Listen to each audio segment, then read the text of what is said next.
here we are at another Diaspora Table Talk series. And today we are blessed with the presence of Rolake Bamgbose Whitaker, who is also my wife and one of my greatest inspirations. So welcome to the Table Talk series, Rolake. Thanks for having me. I'm super excited. Thanks for inviting me. Yeah, of course. So I just wanted to jump into it and, tell me a little bit about your media experience. You are one of the few people that works in nonfiction that's been in our Table Talk series. So just to kind of catch up our audience, what do you do and who do you do it with? Okay, well, I am currently a documentary filmmaker, but I started 15 plus years ago by my first production job was being a PA for the ESPY Awards. And I wasn't sure if I didn't know that I really wanted to go into production before that. I had a friend who had been working with ESPN and I really liked sports. I was kind of like trying to figure out what I wanted to do after college. And she said, come be a PA on this project that I'm working on. And so I got the bug, I guess, for being around production. I figured if I enjoyed being a PA, then probably it meant that I actually liked being in production because that job really was annoying. But I just loved, I liked being around everywhere, hearing people produce, hearing people talk about creative, hearing people like seeing an entire production come together. And then the thing that was the coolest about it that I really appreciated was being able to see a full finished product from all of the little minor things going on and all aspects of it. So that short job, which was 3 months for one summer, inspired me to go to grad school. I was living in LA at the time when I did that, and I didn't know really any way into docs as a career or journalism, really. I just figured that I should, also my family was like, you're not going to go back to school for anything. So I was like, what am I going to do? So I kind of figured I would go back to school and get my master's in journalism. And that would be sort of a way for me to get an internship and just start interning. I went to Howard University, HU, and my dad went there. So he was an alumni there. And I was super proud to go there. They have an excellent communication, journalism, entertainment program. And I also really wanted to go there because I wanted to have the perspective of being Black in journalism. And like, I wanted that to be, I felt that it was really important, understanding the lens through which we look at people, through which people are portrayed, and understanding my own place and the responsibility and what that would mean if I was going to go into journalism and storytelling. And so I moved to DC. I went to Howard for grad school. And when I was there, is when I got my first internship, which was at ABC News. So I kind of, because of that, my first 3 years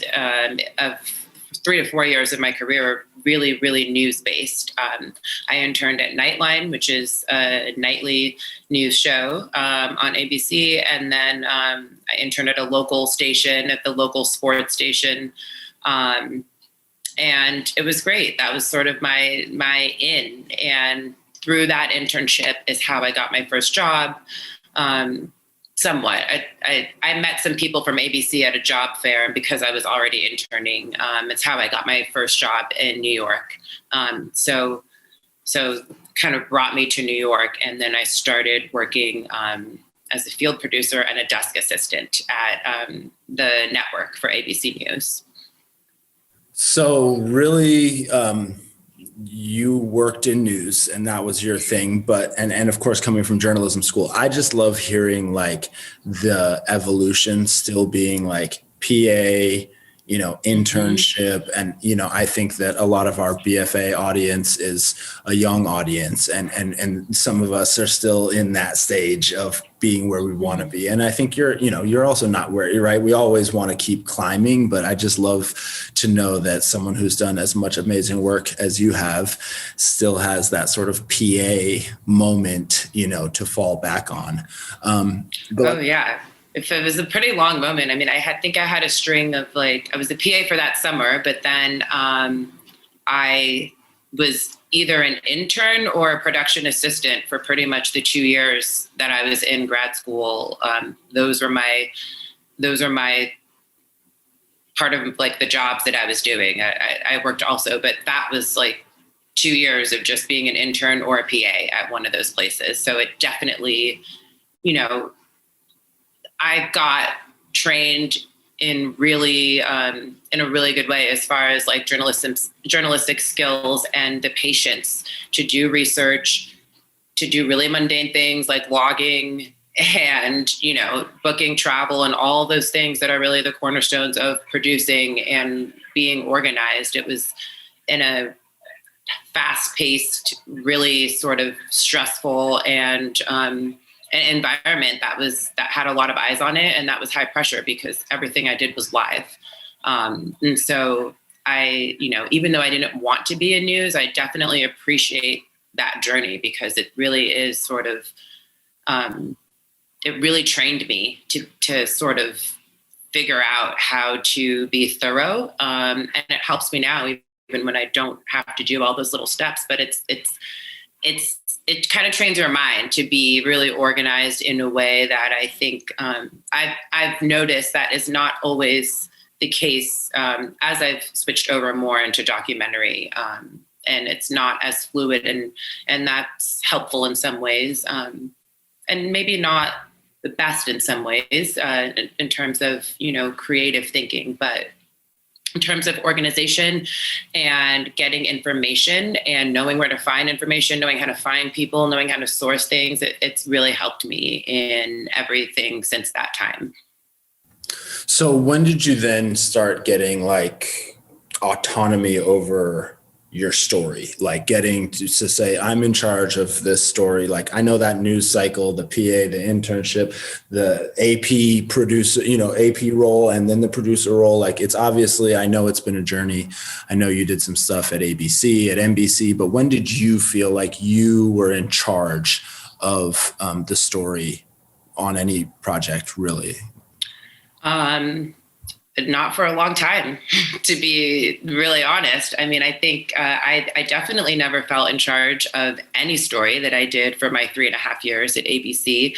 I was literally at the beck and call when I was in the field of just whatever breaking news was breaking. So I did a lot of weather and a lot of things that I don't care about, and a lot of things that maybe I would care about if it was going to be framed in a certain way that it never was. And so it just took a while to get to that point. I think the first time I started feeling like I had ownership, maybe not even of the whole story, but at least ownership over my own shoots, setting up my own shoots and finding my own characters for a story that was already approved that maybe I didn't pitch or something like that. That happened when I was at NBC at their now defunct Peacock Productions. And that was it was a hybrid of long form cable television, sort of long form news, and some docs. And I worked on this show called Caught on Camera, which was like a clip show. It was made up of several different stories per hour. And so within each story, within a story, it was like, you can own that story. And that was sort of where I started being able to do that, which was really great. I mean, it made it way more fun and way more exciting. But it wasn't, I mean, even still, those were short little clips. It wasn't long docs or anything like that. I don't think that I had the opportunity in the way that you're describing to really feel autonomy over my story until I did Rikers. It was the daytime, but it felt dark. It's so much stuff going through my mind, but the main thing is hoping that I do make it out.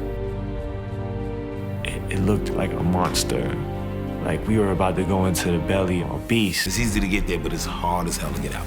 It's gladiator school for real. Complete upside down kingdom. Everything that means something to us here doesn't mean shit in there. If you get there and you don't have a weapon to defend yourself, you have an issue. I was screaming, help me, they're raping me. It's kicking me, It broke my nose. it's spitting on me. It broke a bone in my back. It's madness. I started to feel like an animal.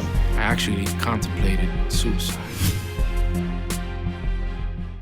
I really felt like, I'm shaping this in a really specific way.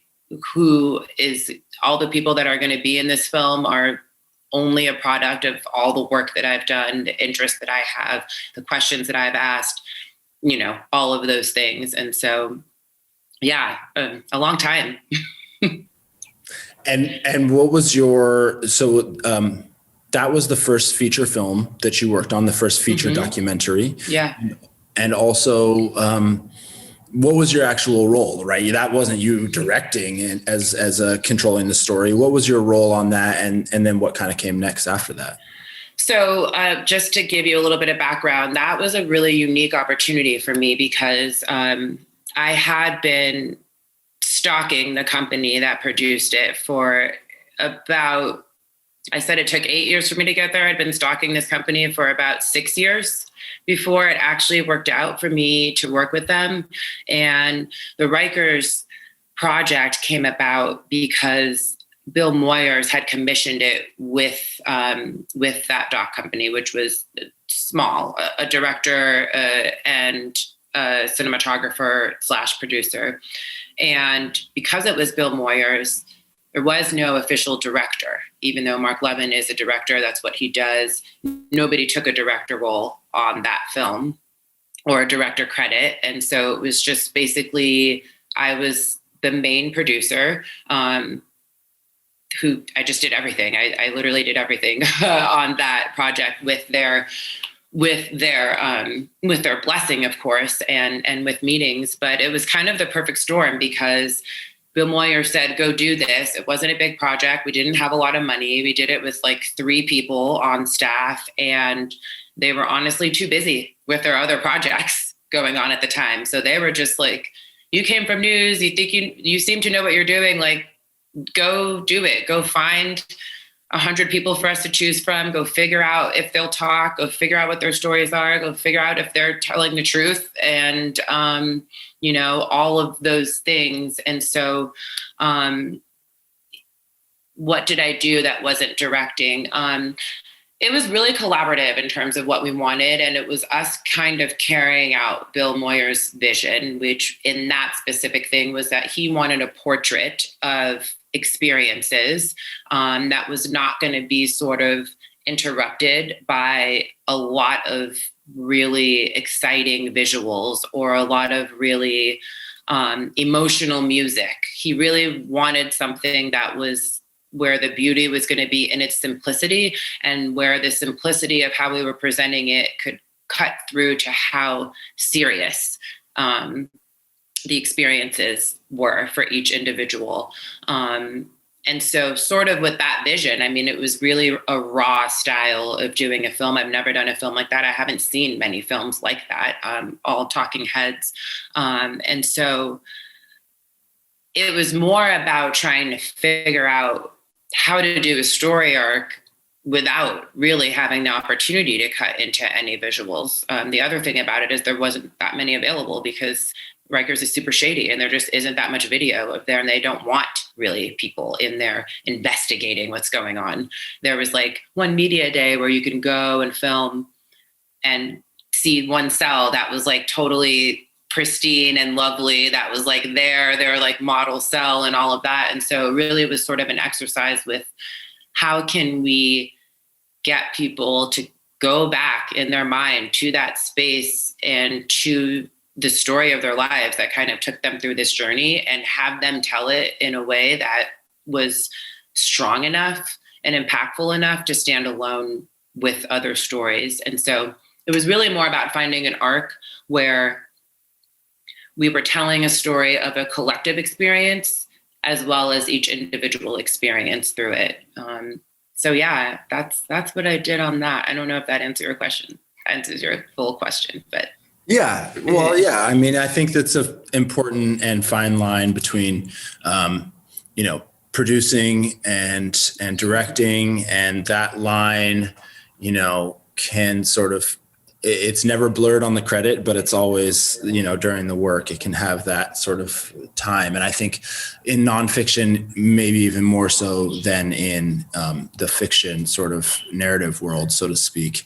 But that sounds like that was a film that was important content-wise, and you were working with Black communities. How do you identify? Like, what's your sort of family background? This is the Diaspora Table Talks, so obviously, I know that you have a connection with Africa.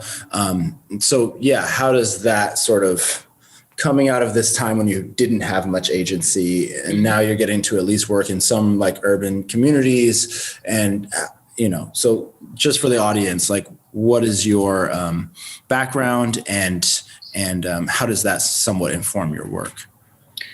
I am Nigerian American. My family is Nigerian. I was born in Los Angeles. Both of my parents were born abroad, and moved here in their late teens and mid 20s, respectively. So I have always identified as a Nigerian American individual, woman, whatever have you. And in my work, I think that it's interesting.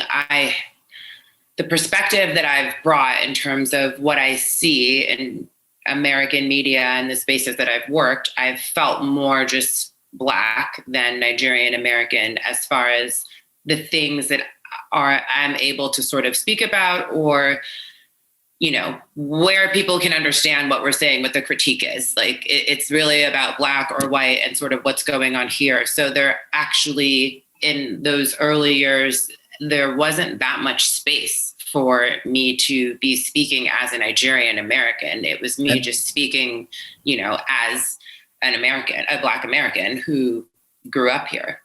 And that's also happening kind of as more people look at Nigeria as media. Like, it's not, a lot of it is your journey, but I think also culturally in general, Africa is sort of, there's more space for it, like you said. Yeah, of course. Absolutely. So that was early, and a lot of your experiences felt like you were identifying as Black. Have you found more opportunities now to sort of work as a Nigerian? Not to say that, but like where you feel like you have more agency around that. Have you shot anything in Nigeria? Like, what is that experience, especially in your news, corporate kind of spaces? How has that been? The first time that I felt like a little bit more connected to being a Nigerian American was actually when I went to Haiti, and I was still at ABC for that. I went after the earthquake, when everything was still in shambles in 2009, I think that was in 2010. I'm blanking right now, but the spring of 2009 or 10. And the reason why I felt that way is because Haiti feels like Nigeria to me. It's another developing country. It's there's many different languages spoken. There's a lot of sort of cultural feelings that felt very familiar to me when I was there. And I remember that was the first time within news that I felt like I was really adamant about being sent there. I didn't get sent there in the first wave. I was really pissed because I felt like it was really important. I was like, why are we sending all these white people from ABC to go speak to these people who have lost their entire lives and everything else, people, friends, family, homes, all their belongings.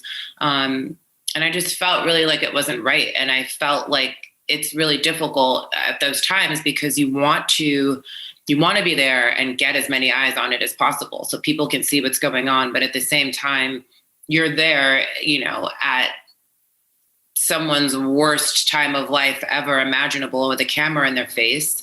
And I think if we're going to be in those spaces, then there should be some care taken to who's putting the camera in front of the face and really seeing if there's a way to have a connection with the storyteller and the subject in that way. And so I did push really hard. They ended up sending me because they needed a camera sent down there to someone who was there. And I don't know, for whatever reason, like the mail wasn't going to work or whatever. There was no courier. They needed someone to hand deliver a camera. And I was like, why are we hand delivering a camera? Why don't I just go with the camera and be the producer who's down there? This is stupid. And so that's how I got there. And I believe that was a huge asset. I mean, the driver and the local journalist who I was working with loved me, loved that I was Nigerian. Like, we could barely understand each other, but we had an understanding. I could move around there with an ease, even though I had never been there. That was really, I think, important, especially because I felt uncomfortable in a lot of those tent cities at the time. I mean, it was really, really, that was the first time I had felt like, like journalism is just so exploitative. And I felt really cognizant of how I was approaching people and like how long we were staying there and what we were asking them and what they were getting to talk about. And so that was like the first time that I really felt that way. Since then, my work has been started to get, like, since Rikers, it became more focused on just general sort of social justice and civil rights issues within the United States primarily. And I feel like now at this time, I do have the opportunity to kind of start speaking to myself even about, like, I've already proven a lot of these things that people, people know I can produce, people know I can direct. And so now I'm finally in a space where I can start thinking a little bit bigger in terms of what's interesting, how do I make it interesting, and how do I connect it to why people would be compelled to watch or learn or be entertained by a certain story. Yeah. And what do you think? I know you did Connecting the World for the New York Times, which was shot in Nigeria partially. But I don't know if it's necessarily a Nigerian story, especially with the framework that it was, sort of presented in. What are the stories that you are interested, or the kinds of stories that you think are on the continent and not sort of making it out into the diaspora? What are the sort of things that you think are happening in Nigeria that people are just not really either knowing about, or if they know about them, they're not really like ingesting it and sort of internalizing that that's part of what's happening in Nigerian culture? Like, what are the stories you want to tell? I mean, it's funny. I mean, like, what's happening in Nigerian culture is really similar to what's happening in burgeoning cultures everywhere. The population of young people in Nigeria is massive. I don't remember the percentage, but the people between all millennials, what is it? Like, so people between 15 and 25, maybe 30, like, make up the largest segment of the population there. And they're really driving a lot of change in culture that's coming out. I think there's a lot more space for self-expression and creativity that's been happening over the last decade or so, give or take. Within that, there's so many beautiful things happening with fashion, with food and restaurants, with music, with art. And all of those things are just, completely booming. Last time I was in Lagos, I felt like I was in New York. I mean, my cousin was like, you need to go here. You need to go here. This is a new restaurant. This person opened a restaurant here and opened a restaurant in New York. This art gallery that I love just opened a pop-up in LA.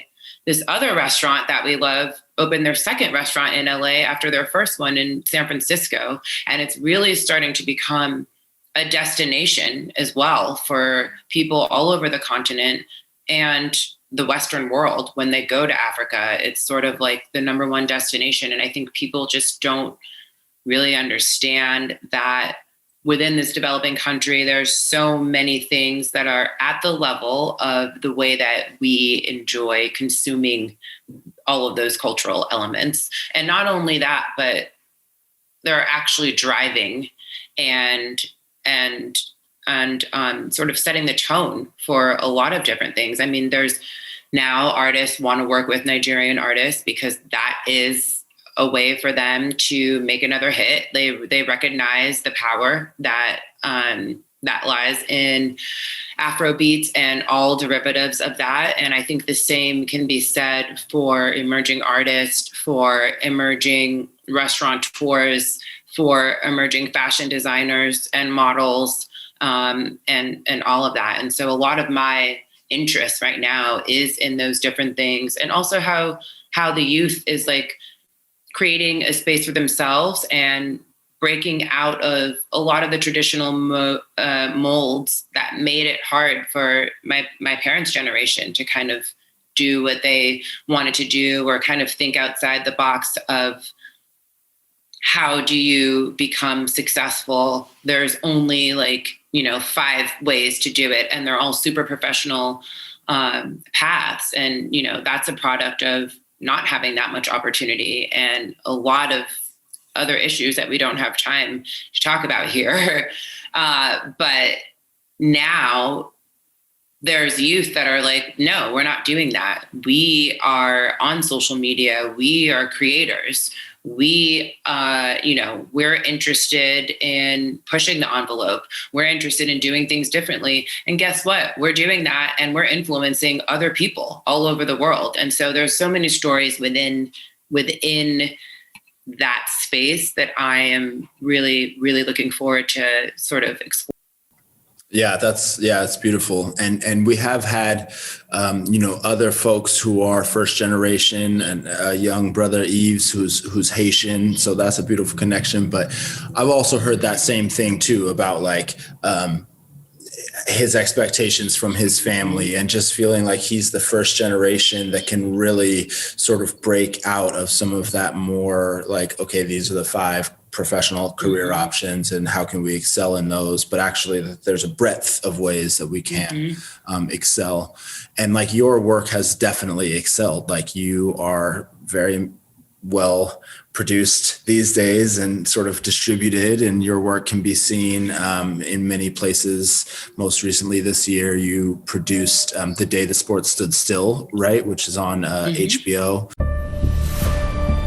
March 11th, we go out for warm-ups, and then, pew! The suits come right down the floor like it's the FBI. Oh, this might have something to do with COVID. We had a positive case. We had no choice. We needed to take a pause in the season. Every major sports league is calling a timeout.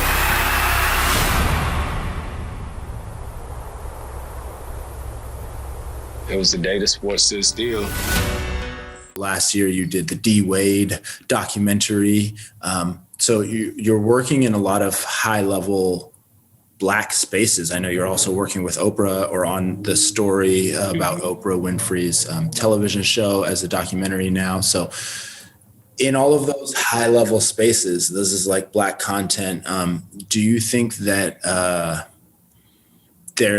you're feeling like you're going to be able to present these other stories, this other sort of world that a lot of people don't know about, right? Does D. Wade know about what's happening in Nigeria? Does Chris Paul know? Does Oprah even know? We know that she's done a lot of work. She's global. She's in South Africa. But do you feel like you are in a position or can get to a position to kind of wed this like really high level Black American content with your goals of like telling more stories of this high level cultural things that are happening in Nigeria and of course all over the content? Like, is that space emerging, or are you still going to have to like make that space? I think that that space is definitely still emerging. I think that, for example, from a more current events perspective of docs and less entertainment, taking the New York Times as an example, there were other stories that I wanted to pitch about Nigeria other than the one that I produced and directed. And without it being said, it was really clear that it was like, I mean, this is our first batch of stories. We already have an Africa story. We already have a story where we went to Nigeria. We can't do that again, you know, like, and then it was, okay, well, let's do this story about Boko Haram. And it's like, yeah, but that's not what I was talking about. And so there is still sort of this need or interest in the conflict and the suffering that people experience there.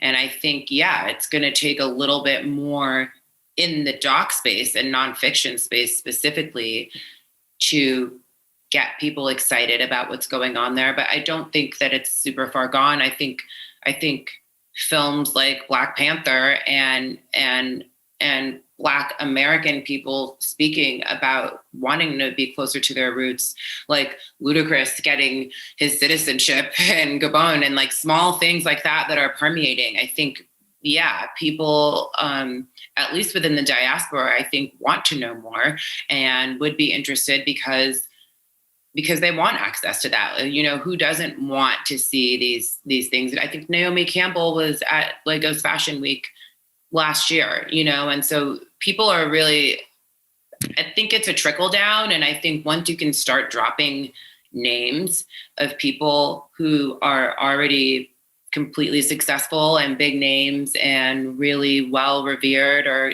you know, can draw a certain interest, when those people show interest, then little pockets sort of start opening. And I think that's sort of where to start, you know, like, can you get someone involved that has influence, that's already shown an interest in the continent in some way, shape, or form for some reason? And I think you kind of go from there. But I think, yeah, I think there's still a lot of work to be done as far as like feature docs that can really command the kind of attention that we're talking about.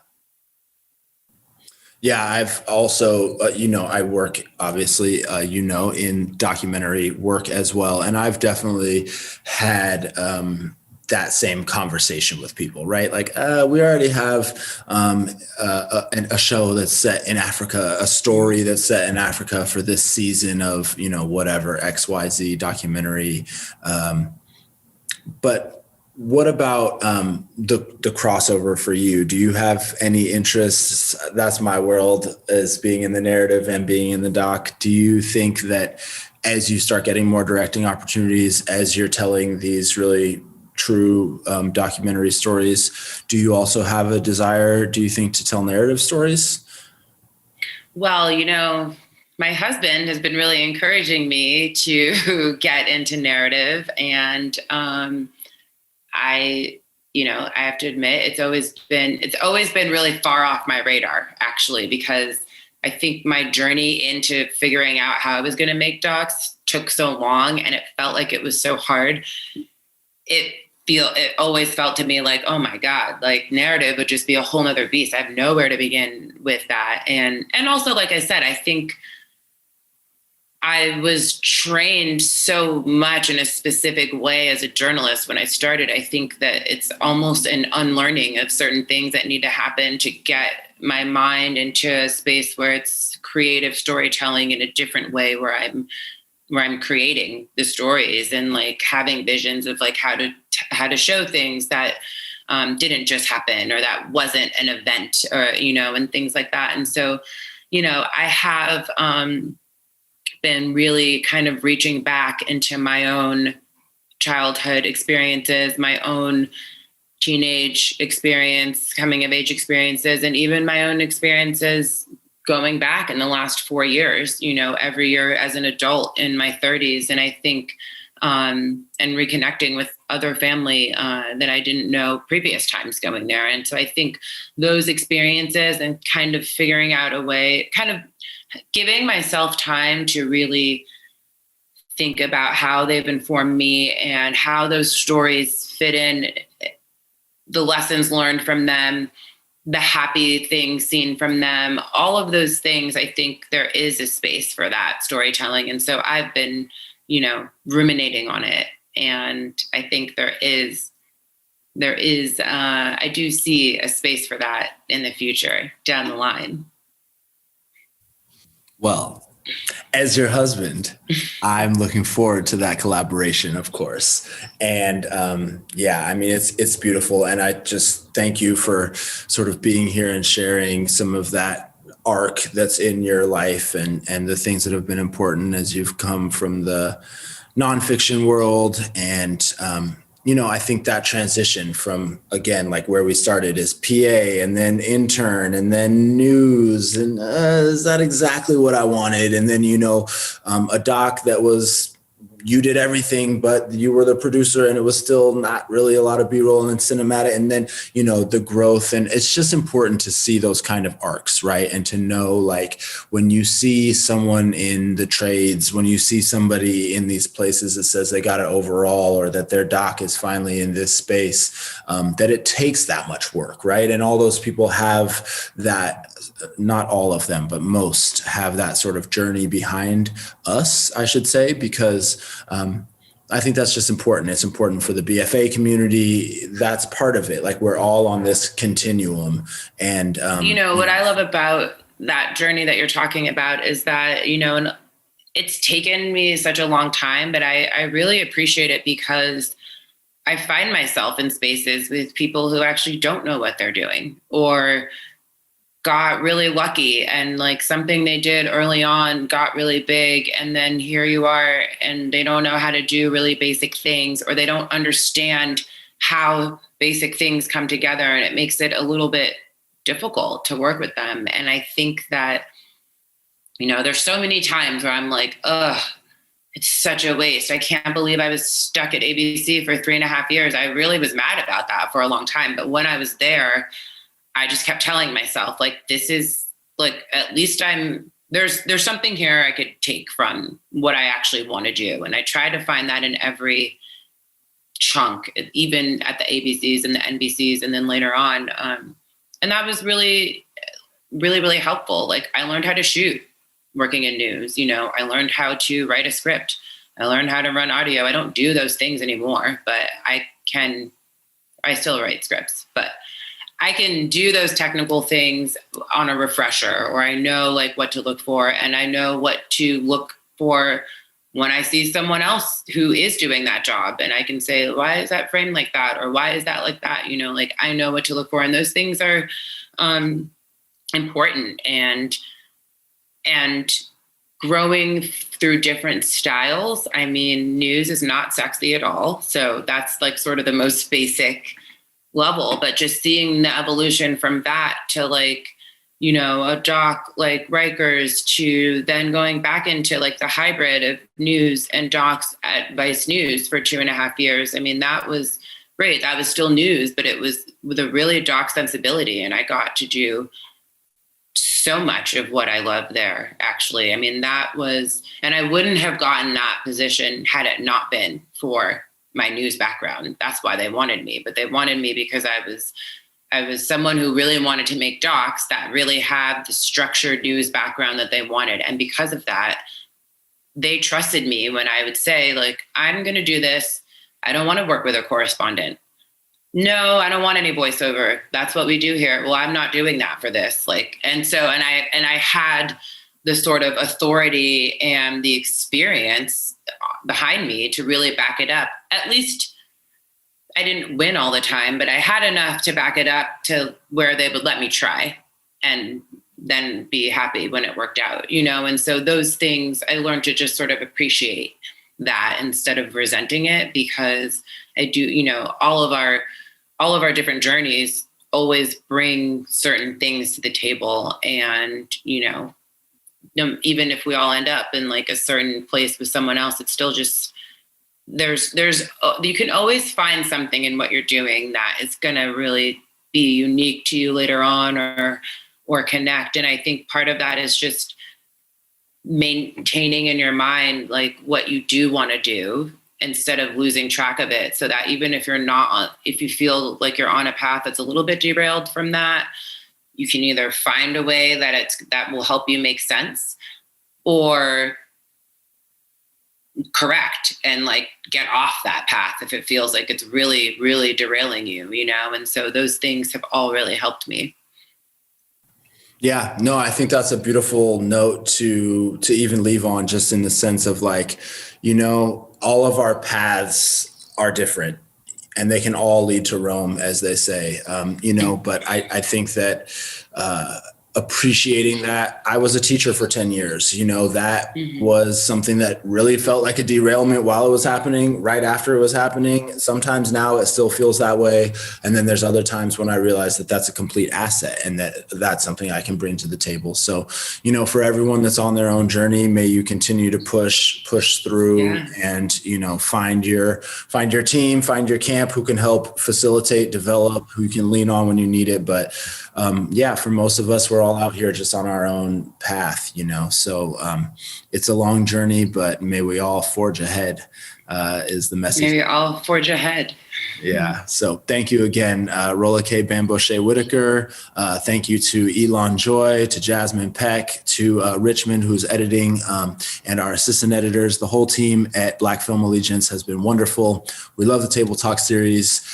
This is our last episode for the year and for the season. And we hope you guys will continue to follow the Black Film Allegiance and the work that they're doing. So thanks again. Bless you, Rolake. Thanks for having me. Peace, y'all. Peace.